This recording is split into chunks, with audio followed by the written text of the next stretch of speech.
Welcome to Future Vision Study Centre Salem. UG TET zoology unit 5 animal physiology. அதில் எந்த topic பார்க்க போகிறோம் அப்படின்னா types of nutrition and food and feeding mechanism பற்றி இந்த செக்ஷனில் நம்ம டிஸ்கஸ் பண்ணலாம்.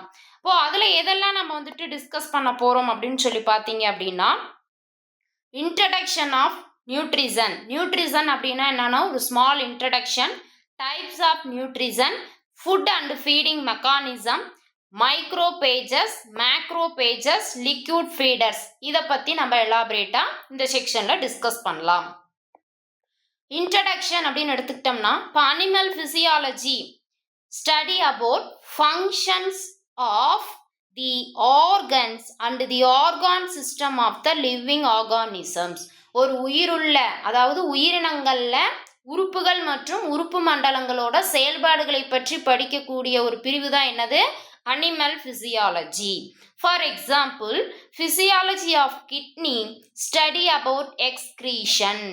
இப்போ நம்ம ஒரு சிறுநீரகத்தோட செயல்பாடு பற்றி தெரிஞ்சுக்கணும் அப்படின்னா எதை பற்றி படிக்கணும்? எக்ஸ்கிரீஷன், கழிவு நீக்கம், அதை பற்றி படித்தோம் அப்படின்னா இந்த சிறுநீரகமானது எவ்வாறு செயல்படுகிறது அப்படின்றத நம்ம தெரிஞ்சுக்கலாம். Physiology of lungs study of respiration. சுவாச முறைகளை நம்ம தெரிஞ்சுக்கிட்டோம் அப்படின்னா நுரையீரல்கள் எவ்வாறு இந்த சுவாச முறையில் இன்வால்மெண்ட் ஆகுது, அதோட மெக்கானிசம் என்னன்றதை நம்மளால அண்டர்ஸ்டாண்ட் பண்ணிக்க முடியும். The functional study of any organ or organ system is closely linked with its morphology and anatomy. A clear understanding of morphology and anatomy. அதாவது என்ன சொல்லியிருக்காங்க அப்படின்னா ஒரு உறுப்பு மற்றும் உறுப்பு மண்டலங்களோட செயல்பாடுகள் மட்டுமின்றி அதோட நெருங்கிய தொடர்புடைய ஒவ்வொரு உறுப்போட புற அமைப்புகளும் உட்புற அமைப்புகளும் மார்ஃபாலஜி அண்ட் அனாட்டமிலாம் எப்படி இருக்குன்றத கிளியராக அண்டர்ஸ்டாண்ட் பண்ணுறதுக்கு நமக்கு இந்த அனிமல் ஃபிசியாலஜியானது ரொம்பவே ஹெல்ப்ஃபுல்லாக இருக்கு அப்படின்றத சொல்லியிருக்காங்க.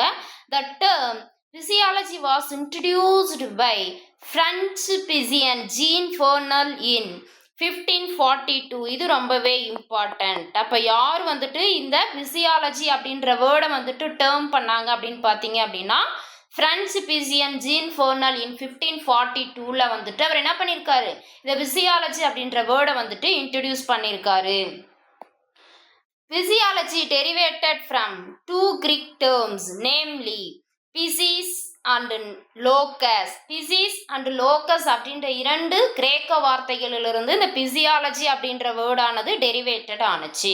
பிசிஸ் அப்படின்னா என்ன மீனிங் அப்படின்னு பார்த்தீங்க அப்படின்னா நேச்சர், லோக்கஸ் அப்படின்னா ஸ்டடி அப்படின்னு சொல்லிட்டு அர்த்தம். இப்போ ஃபவுண்டர் ஆஃப் பிசியாலஜி யார் அப்படின்னு பார்த்தீங்கன்னா வில்லியம் ஹார்வி. 1578 to 1657 வாழ்ந்தவர். He discovered of circulation of blood and he was first to introduce experimental methods of physiological investigation. உடற்செயல்பாடுகள் ரீதியான அந்த சோதனைகளை முன்ன அறிமுகப்படுத்தினவர் யார் அப்படின்னு சொல்லி பார்த்தீங்கன்னா வில்லியம் ஹார்வி அவங்க. அதே ஒரு லிவிங் ஆர்கானிசம்ஸில் இந்த ரத்த சுற்றோட்ட மண்டலமானது எவ்வாறு செயல்படுகிறது, சர்க்குலேட் ஆகுது அப்படின்றத கண்டுபிடிச்சவரும் யாரு? William Harvey. அதனால தான் அவர் ஃபவுண்டர் ஆஃப் பிசியாலஜி அப்படின்னு சொல்லிட்டு அழைக்கிறாங்க. இப்போ நியூட்ரிஷன் அப்படின்னா என்ன அப்படின்னு சொல்லி பார்த்தீங்க அப்படின்னா nutrition is a science dealing with composition of food intake and its assimilation in the body. Nutrition அப்படின்றது ஒரு அறிவியல் பிரிவு. இதை எதை பற்றி விவரிக்குது அப்படின்னு சொல்லி பார்த்தீங்க அப்படின்னா உணவுப் பொருட்களோட அந்த கூட்டு பொருட்கள், அதாவது carbohydrate, protein, lipids, vitamin, minerals, water, இதெல்லாம் இருக்கு இல்லைங்களா, அதை பற்றி படிக்கக்கூடிய ஒரு அறிவியல் பிரிவு இது. பார்த்தோம் அப்படின்னா ஃபுட்டை எப்படி இன்டேக் பண்ணுறோம் அப்படின்றதும் அதை எப்படி உள்ளே செல்லக்கூடிய அந்த உணவானது எப்படி நம்ம பாடி அசிமிலேஷன் பண்ணுது, உக்கிரவிக்குது அப்படின்றத பற்றியும் டீல் பண்ணக்கூடிய ஒரு சயின்ஸு. இதில் எதெல்லாம் வரும் அப்படின்னு பார்த்தீங்க அப்படின்னா food, ingestion, digestion, absorption and egestion. இதில் உணவு அப்படின்னா என்ன, அது எவ்வாறு உட்கொள்ளப்படுகிறது, எவ்வாறு செரிமானம் அடையப்படுகிறது, எவ்வாறு உக்கிரவிக்கப்படுகிறது, எவ்வாறு அவை வெளியேற்றப்படுகிறது அப்படின்றத பற்றிலாம் நம்ம பார்க்க போகிறோம். அப்போ life cannot exist without energy. நம்ம வாழ்க்கையானது ஆற்றல் இல்லாமல் இயங்காது. அப்போ ஆற்றல் இருந்தால் மட்டும்தான் நம்மளே வந்துட்டு நம்மளோட அனைத்து ஆர்கானும் சரி எல்லாமே சரி என்ன பண்ணும், இயக்கமுடன் இருக்கும். அப்போ energy is inevitable for the day to day life activities. நாம் வந்துட்டு அன்றாடம் உணவு சாப்பிட்றோம். அன்றாடம் காலை மதியம் இரவுன்னு சொல்லி 3 வேளைக்கு நம்ம உணவு எடுத்துக்கிறோமா. அப்போ இது ஒரு day to day life activities அப்படின்றத வந்து சொல்லியிருக்காங்க. This energy derivated from food. அப்படி இருக்கக்கூடிய இந்த ஆற்றலானது எங்கிருந்து நமக்கு கிடைக்குது, நாம் உட்கொள்ளக்கூடிய அந்த உணவுப் பொருட்களிலிருந்து கிடைக்குது. வெஜிடபிள்ஸாக இருக்கலாம், ஃப்ரூட்ஸாக இருக்கலாம், ஏதாவது லிக்விட் ஃபுட்ஸாக இருக்கலாம். அந்த ஃபுட்டிலிருந்து நமக்கு தேவையான எனர்ஜியானது கிடைக்கிறது. அப்போ ஃபுட்டு அப்படின்னா என்ன அப்படின்னு பார்த்தீங்க அப்படின்னா, composite mixture of various substances which sustain life activities. நம்மளோட அந்த அன்றாட வாழ்க்கை செயல்முறை நிலையாகவும் ஆரோக்கியமானதாகவும் இருப்பதற்காக இந்த உணவுப் பொருட்களானது உட்கொள்ளப்படுகிறது. அது ஒரு composite mixture of various substances, பல்வேறு மூலக்கூறுகளை உள்ளடக்கியவை. பல்வேறு மூலக்கூறுகள்னால் இங்கே ஒன்றும் இல்லை, carbohydrate, proteins, lipids, vitamins, minerals, water, இதெல்லாம் சேர்ந்தது தான் என்னது, உணவுப் பொருட்கள். அப்போ இதெல்லாம் சேர்ந்தது தான் என்னது, உணவோட உட்கொருக்கள் அப்படின்றத சொல்லியிருக்காங்க. அப்போ food stuff is defined as any thing which can be used as a food. இப்போ நம்ம எதெல்லாம் உட்கொள்கிறோமோ அது எல்லாமே உணவுப் பொருட்கள் தான் அப்படின்றத வந்து சொல்லியிருக்காங்க. அப்போ foodstuff of animals is composed of the following 6 components. அப்போ இந்த உயிரினங்களானது உட்கொள்ளக்கூடிய அந்த உணவுப் பொருட்களில் எதெல்லாம் இருக்குது அப்படின்னு சொல்லிங்க பார்த்தீங்க அப்படின்னா, ஃபர்ஸ்டில் சொன்ன மாதிரி கார்போஹைட்ரேட் இருக்குது, ப்ரோட்டீன்ஸ் இருக்குது, லிப்பிட்ஸ் இருக்குது, விட்டமின்ஸ் இருக்குது, மினரல்ஸ் இருக்குது, வாட்டர்ஸ் இருக்குது. அப்போ இதோட மிக்சர் தான் என்னது, ஃபுட்டு அப்படின்றத வந்துட்டு நம்ம பார்த்தோம். அப்போ டைப்ஸ் ஆஃப் நியூட்ரிஷன், அப்போ என்னென்ன வகையான நியூட்ரிஷன் அந்த உணவூட்ட முறைகள் இருக்குது அப்படின்னு சொல்லி பார்க்கலாம். Nutrition is the process of obtaining nourishment. அதாவது நம்ம அந்த உணவு ஆற்றலை வந்துட்டு பெற்றுக்கொள்ளக்கூடிய ஒரு ப்ராசஸ்க்கு பேர் தான் என்னன்னு பார்த்தீங்க அப்படின்னா நியூட்ரிஷன், ஊட்டமுறை. Protozoan exhibit 6 type of nutrition. இப்போ புரோட்டோசோவான்கள் எடுத்துக்கிட்டோம் அப்படின்னா ஒரு 6 வகையான உணவூட்ட முறையை மேற்கொள்ளுதான். அப்போ தே ஆர் ஃபாலோ ஹேஸ். அப்போ என்னென்ன அப்படின்னு சொல்லிட்டு நம்ம பார்க்கலாம். First one holophytic nutrition. Protozoan synthesize carbohydrate by photosynthesis. அப்போ இந்த டைப் ஆஃப் நியூட்ரிஷன்ஸில் இருக்கக்கூடிய புரோட்டோசோவன்கள் என்ன பண்ணுது, கார்போஹைட்ரேட்டை வந்துட்டு சிந்தசைஸ் பண்ணுது. எப்படி அப்படின்னு பார்த்தீங்கன்னா ஃபோட்டோசிந்தசிஸ் மூலியமாக, ஒளிச்சேர்க்கை மூலியமாக. அப்போ பைட்டிக் பிளான்ட்டு, பைனாவே என்னது photosynthesis. They are provided with chlorophyll. அப்படி அந்த புரோட்டோசோவான்கள் போட்டோசிந்தசிஸ் பண்ணுறதுக்கு ஹெல்ப்ஃபுல்லாக இருக்கிறது எதுன்னு பார்த்தீங்க அப்படின்னா குளோரோஃபில், பசுங்கன்னிகம். Synthesize carbohydrate with the help of carbon dioxide, water and minerals. அப்போது காற்றில் இருக்கக்கூடிய கார்பன் டை ஆக்சைடையும் நீர் மூலக்கூறுகளையும் தாது பொருட்களையும் எடுத்துக்கொண்டு கார்போஹைட்ரேட்டை அதை வந்துட்டு சிந்தசைஸ் பண்ணுதுன்றதை சொல்லியிருக்காங்க. ஃபார் எக்ஸாம்பிள் பார்த்தீங்க அப்படின்னா யூக்ளினா, கிளாமிடோமோனாஸ், வால்வாக்சஸ் அப்படின்னு சொல்லிட்டு சொல்லலாம். அதாவது இசிவி அப்படின்னு எடுத்துக்கிட்டீங்க அப்படின்னா என்னது, ஹோலோபைட்டிக் நியூட்ரிஷன். இப்போ பைட்டிக் அப்படின்னா என்னது, நம்ம பிளான்ட் அப்படின்னு சொன்னோமா. அப்போது பிளான்ட்டில் ஃபோட்டோசிந்தசிஸ் நடக்குது. அப்போ இசிவி இப்போ என்விரான்மெண்டல் சயின்ஸ் அப்படின்னு நம்ம ஞாபகம் வச்சுக்கலாம். அப்போ ஹோலோபைட்டிக் நியூட்ரிஷன்ஸில் வரக்கூடிய organism E C V, E for Euglena, C for Chlamydomonas, V for Volvox extra அப்படின்றத நம்ம தெரிஞ்சுக்கலாம். Second one holozoic nutrition. இப்போ ஹோலோசோயிக் இசட் வருதுங்களா, இசட் மீன்ஸ் என்னது, ஜுவாலஜி. அப்போ அனிமல். அப்போ in this type of nutrition like animals the solid or semi solid food is swallowed. அப்போ இந்த முறையில் வந்துட்டு எந்த மாதிரியான உணவுகள் உட்கொள்ளப்படுகிறது அப்படின்னா திடமான மற்றும் அரை திடவ உணவுப் பொருட்களானது உட்கொள்ளப்படுகிறது. முன்பு சொன்ன அந்த ஹோலோபைட்டிக்கில் கிடைக்கக்கூடிய ஃப்ரூட்ஸாக இருக்கட்டும் இல்லைன்னா வெஜிடபிள்ஸாக இருக்கட்டும், அது இந்த இடத்துல சாலிடாக நமக்கு வந்துட்டு என்ன பண்ணுது, நம்ம வந்துட்டு உட்கொள்கிறோம். எக்ஸாம்பிள் வந்துட்டு அமீபா, இதெல்லாம் நம்ம இதுக்கு எடுத்துக்காட்டாக சொல்லலாம். அடுத்து தேர்ட் ஒன் பார்த்தீங்க அப்படின்னா சாப்ரோஜோயிக் நியூட்ரிஷன் அப்படின்னு எடுத்துக்கிட்டோம்னா the absorption of decayed organic materials as food is called saprozoic nutrition.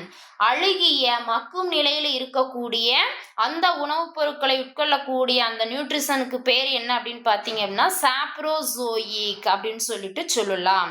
இப்போ எஸ் ஃபார் என்னது சால்ட்டு. அப்போ இறந்த அழுகிய மக்கியதெல்லாம் இங்கே இருக்கும். சாரி சால்ட் இல்லை சாயில். இப்போ மண்ணில் வந்துட்டு புதையக்கூடியதாக இருக்குமா? அப்போ சாப்ரோசோயிக் மீன்ஸு இப்போ மண்ணில் அழுகிய மற்றும் மக்கி இருக்கக்கூடிய உணவுப் பொருட்களை உட்கொள்ளக்கூடிய உயிரினம்.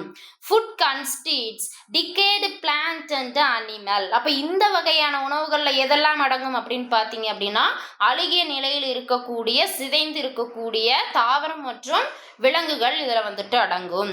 Absorbed solution general bodies of face. அப்போ இப்படி இருக்கக்கூடிய இந்த நியூட்ரிஷன்ஸ் வந்துட்டு அப்சார்ப் பண்ணுறதுக்கு எதை ஹெல்ப் பண்ணலாம் இருக்கு அப்படின்னு பார்த்தீங்க அப்படின்னா அதோட ஜென்ரல் பாடி சர்ஃபேஸ் ஆனது அதுக்கு உதவுகிறது.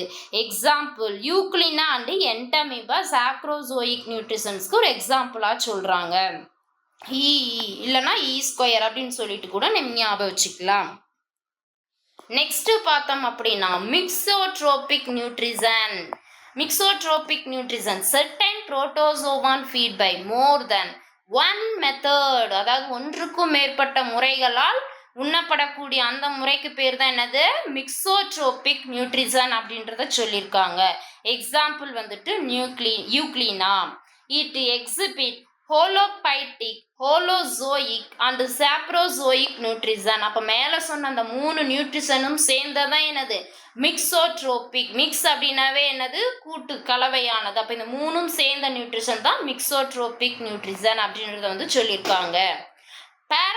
parasitic nutrition அப்படின்னு எடுத்துக்கிட்டோம்னா parasites obtain the food from their host. எப்பயுமே ஒட்டுண்ணிகளானது ஒரு விருந்தோம்பி உயிரினங்கள்ல இருக்கும். அப்போ அந்த விருந்தோம்பி உயிரினங்களிலிருந்து தனக்கு தேவையான உணவை எடுத்துக்கொள்வதால் parasitic nutrition அப்படின்றத சொல்லியிருக்காங்க. Feed by holozoic or saprozoic method. இது வந்துட்டு ஹோலோசோயிக் முறையிலையோ சாப்ரோஜோயிக் முறையிலையோ வந்துட்டு அதோட ஃபீடிங் மெக்கானிசத்தை வந்துட்டு மேற்கொள்ளுது. Feed on digested food of the host on the tissues of the host.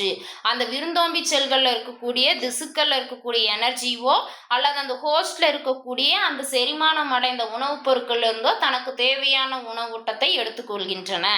For example Trypanosoma feeds on blood by saprozoic method. இது ரொம்பவே இம்பார்ட்டன்ட். ட்ரிப்பனோசோமா அப்படின்றது ஸ்லீப்பிங் சிக்னஸை ஏற்படுத்தக்கூடிய ஒன் ஆஃப் த கேசிட்டேட்டிவ் ஏஜென்ட்ஸு.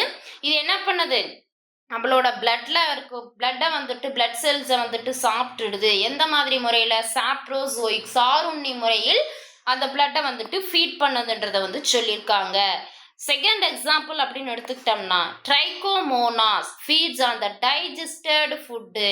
அப்போ இது கண்டிப்பாக ஹோலோசோயிக் மெத்தடாக இருக்கும் அப்படின்றத வந்து சொல்லியிருக்கோம். ஆறாவது பார்த்தீங்க அப்படின்னா கோப்ரோசோயிக் நியூட்ரிஷன் அப்படின்னு எடுத்துக்கிட்டிங்கன்னா in this method the faecal matters are swallowed as the food. மலப்பொருட்களை உணவாக உள்ளக்கூடிய அந்த உயிரினங்கள் coprozoic nutrition. Copromonas living the faeces of vertebrate. அப்போ இது எங்கே வாழும் அந்த முதுகெலும்புகளோட அந்த கழிவு பொருட்களில் மலங்களில் வாழக்கூடிய உயிரினம் தான் அந்த கோப்ரோமோனாஸ் அப்படின்னு சொல்லக்கூடிய லிவிங் ஆர்கானிசம்ஸ்ன்றதை சொல்லியிருக்காங்க. Food and feeding mechanism. Okay, food அப்படின்னா என்ன, அது எந்த மாதிரியான மெக்கானிசத்தில் அதை ஃபீட் பண்ணுது அப்படின்றத வந்துட்டு பார்க்கலாம். ஃபர்ஸ்ட் ஃபீடிங் அப்படின்னா the intake of food material. நம்ம உணவுப் பொருட்களை உட்கொள்ளக்கூடிய அந்த செயல்முறைக்கு பேர் தான் என்னது feeding. Animals utilise different methods of feeding. Based on the feeding mechanism, animals are classified into 3 groups, namely microphages, macrophages, liquid feeders. அதாவது அனிமல்களானது பல்வேறு முறைகளில் உணவுப் பொருட்களை உட்கொள்கிறது. அந்த உணவுப் பொருட்களை உட்கொள்ளக்கூடிய முறைகளை பொறுத்து இந்த அனிமல்ஸ் ஆனது 3 டைப்பாக குரூப்பாக வந்துட்டு கிளாசிஃபை பண்ணியிருக்காங்க.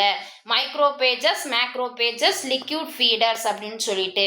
இப்போ மைக்ரோபேஜஸ் அப்படின்னா என்ன அப்படின்னு சொல்லி பார்த்தீங்கன்னா, animals feed on small food particles is called microphages. அப்போ மைக்ரோ அப்படின்னாவே என்னது, சிறியதுன்னு சொல்லுவோமா. அப்போ மிகச்சிறிய மூலக்கூறுடைய மிகச்சிறிய அளவுடைய உணவுப் பொருட்களை உட்கொள்ளக்கூடிய animals microphages. The mechanism of feeding small food particles is called microphagous feeding. இந்த சிறிய உணவுப் பொருட்களை உட்கொள்ளக்கூடிய அந்த செயல்பாட்டிற்கு பேர் என்னன்னு பார்த்தீங்க அப்படின்னா மைக்ரோபேகஸ் ஃபீடிங் அப்படின்னு சொல்லிட்டு சொல்றாங்க. The microphagous use a variety of structures used for food collections and feeding. அப்போ இந்த மைக்ரோபேஜஸ் முறையை மேற்கொள்ளக்கூடிய உயிரினங்கள் உணவுகளை சேகரிப்பதற்காகவும் அதை உண்பதற்காகவும் பல்வேறு வகையான அமைப்புகளை பெற்றிருக்கின்றாங்க. அப்போ என்னென்ன வகையை பெற்றிருக்குது அப்படின்னு சொல்லி பார்த்தோம் அப்படின்னா, இப்போ அமீபா அப்படின்னு எடுத்துக்கிட்டிங்கன்னா சூடோபோடியா போலிகால்கள் வந்துட்டு அதில் இருக்கும். அதை யூஸ் பண்ணி என்ன பண்ணுது, ஃபுட்டை வந்துட்டு கலெக்ட் பண்ணுது, அது மூலியமாகவே ஃபீட் பண்ணுது. போத்தது லோகோமோஷன்ஸ்க்கும் அதை தான் அது வந்துட்டு யூஸ் பண்ணிக்கும். பாராமிஷியம் அப்படின்னு எடுத்துக்கிட்டோம்னா சிலியான்னா அந்த பாராமிஷியம் அப்படின்றது ஒரு செப்பல் ஷேப்ல இருக்கக்கூடிய ஒரு புரோட்டோசோவான். அதை சுற்றி பார்த்தீங்க அப்படின்னா அவுட்டர் சர்ஃபேஸில் கசை இலைகள் வந்துட்டு நிறைய இருக்கும். அதை யூஸ் பண்ணி இந்த பாராமிஷியம் என்ன பண்ணுது, ஃபுட்டை வந்துட்டு கலெக்ட் பண்ணிக்குது. ஹைட்ரா அண்ட் ஒபீலியான்னு எடுத்துக்கிட்டோம் அப்படின்னா டெண்டக்கிள்ஸை யூஸ் பண்ணிக்குது. டெண்டகுலார் ஃபீடிங், டெண்டக்கிள்ஸை யூஸ் பண்ணுறதுனால அதுக்கு பேர் டெண்டகுலார் ஃபீடிங்கு. கிறிஸ்டேஷியன் ஓட்டு மீன்கள்லாம் பார்த்தீங்கன்னா சீட்டாவை யூஸ் பண்ணி சீட்டோஸ் ஃபீடிங்ஸை மேற்கொள்கிறது. பைவால்வ் மொலஸ்கஸ் அப்படின்னு எடுத்துக்கிட்டிங்கன்னா மஸ்குலார் ஃபீடிங்கை இன்வால்மெண்ட் ஆகுது. ஆம்பியாக்சஸ் பார்த்தீங்க அப்படின்னா மியூக்கஸ் கோழை சவ்வுகளை பயன்படுத்தி தனக்கு தேவையான உணவை சேகரிக்குது மற்றும் உட்கொள்கிறது. மியூகாய்டு ஃபீடிங் அப்படின்னு சொல்லிட்டு சொல்லுவோம். அடுத்து பார்த்தீங்க அப்படின்னா macrophages animals feeding on large food particles is called macrophages அப்படின்னு சொல்லிட்டு சொல்லுவோம். அப்போ அனிமல்ஸ் வந்துட்டு எந்தெந்த அனிமல் வந்துட்டு லார்ஜ் ஃபுட் பார்ட்டிகல்ஸ் எல்லாம் வந்துட்டு இன்டேக் பண்ணுதோ அதை எல்லாமே மேக்ரோபேஜஸ் அப்படின்னு சொல்லிட்டு சொல்லுவோம். The mechanism of feeding large food particles called macrophagous feeding. அப்போ இந்த பெரிய மூலக்கூறுகளுடைய பெரிய அளவுடைய உணவுப் பொருட்களை உட்கொள்ளக்கூடிய அந்த ஃபீடிங் மெக்கானிசம் பேர் என்ன சொல்றாங்க, மேக்ரோனாவே பெரியது, லார்ஜ் அப்படின்னு சொல்லிட்டு அர்த்தம். Some macrophages feed on the organic detritus present in the mud. சில உயிரினங்கள் சில மேக்ரோபேஜஸ் என்ன பண்ணுது, மணல் அல்லது சேற்று பகுதியில் இருக்கக்கூடிய அந்த கரிம அழுகிய மக்கிய அந்த நிலைகளில் இருக்கக்கூடிய அதை வந்துட்டு சிதைவடைவையா இருக்கிறது. அப்ப என்னென்ன அந்த மாதிரியான அடாப்டேஷன்ஸ் பெற்றிருக்கு அப்படின்னு சொல்லி பார்க்கலாம். The swallow large masses of mud and collect the organic material present in the mud. சேற்றில் இருக்கக்கூடிய அந்த ஆர்கானிக் மெட்டீரியலை கலெக்ட் பண்ணி உட்கொள்கின்றன. எக்ஸாம்பிள் எர்த்வார்ம், ஆர்னிகோலா, பெலனோக்ளாசஸ், இது எல்லாமே பார்த்தீங்க அப்படின்னா சேற்றில் இருக்கக்கூடிய ஆர்கானிக் ஃபுட் மெட்டீரியல்ஸை கலெக்ட் பண்ணி இன்டேக் பண்ணக்கூடியதாக இருக்கும். அடுத்து certain macrophages grab the food material with the help of radula in phyla, Aristotle lantern in sea urchin. சில இது பார்த்தீங்க அப்படின்னா ஃபுட் மெட்டீரியல்ஸை கலெக்ட் பண்ணுறதுக்காக ஸ்கிராப்பை பெற்றிருக்கும். எக்ஸாம்பிள் பைலா நத்தைகளை நம்ம வந்துட்டு எடுத்துக்கலாம், சி அர்ச்சினா நம்ம எக்ஸாம்பிளாக சொல்லலாம். Teredo bores the wood with help of shell and eat the would.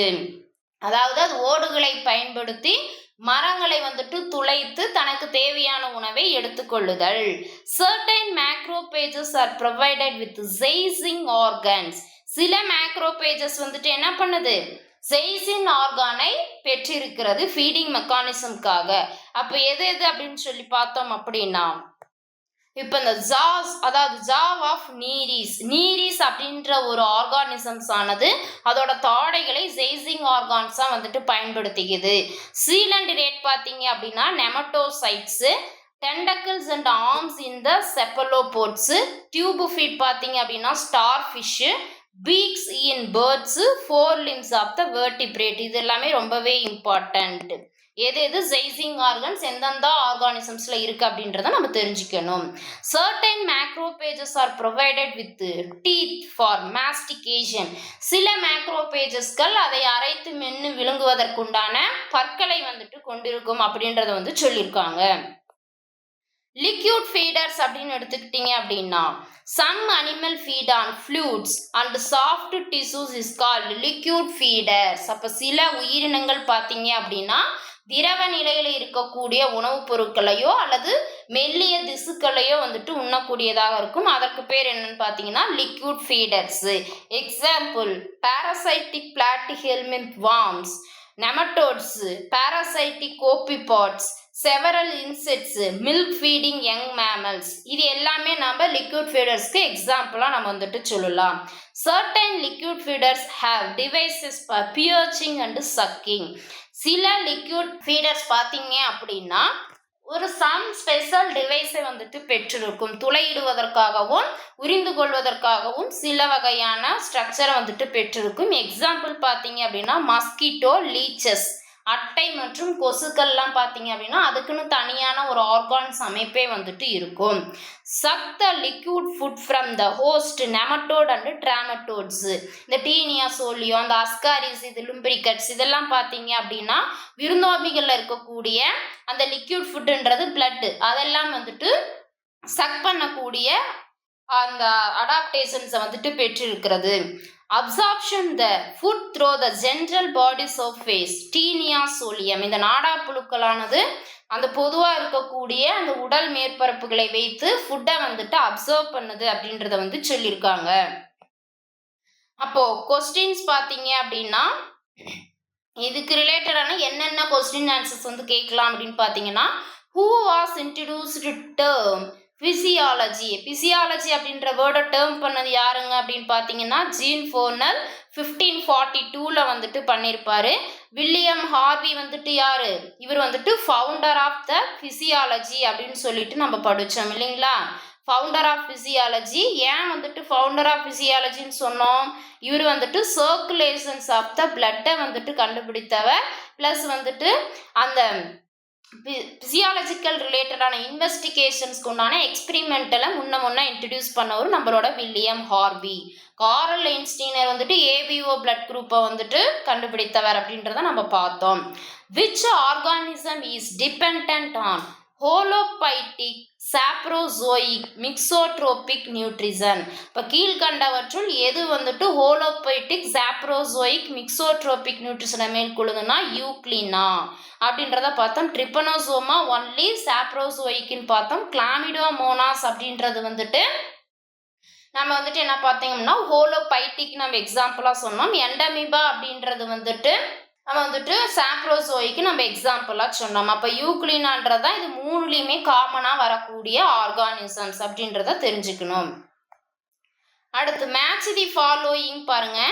பாராமிஷியம், ஒபிலியா, amphioxus, பைவால் molluscs இங்கெல்லாம் என்னென்ன ஸ்பீசியஸ், அது என்னென்ன ஃபீடிங்கை வந்துட்டு மெக்கானிசத்தை வந்துட்டு ஃபாலோ பண்ணுது அப்படின்றது. இப்போ பாராமீஷியம் அப்படின்னு எடுத்துக்கிட்டிங்க அப்படின்னா அதை சுற்றி வந்துட்டு சிலியரிகள் இருக்குன்னு சொல்லியிருந்தா அப்போ சிலியரி ஃபீடிங் இது வந்துட்டு ஃபஸ்ட்டு.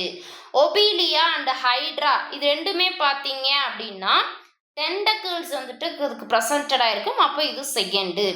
ஆம்பியாக்சஸ் அப்படின்னு எடுத்துக்கிட்டிங்க அப்படின்னா மியூக்கஸை யூஸ் பண்ணி தான் தனக்கு தேவையான ஃபுட்டை கலெக்ட் பண்ணிவிட்டு இன்டேக் பண்ணும். இது வந்துட்டு தேர்டு.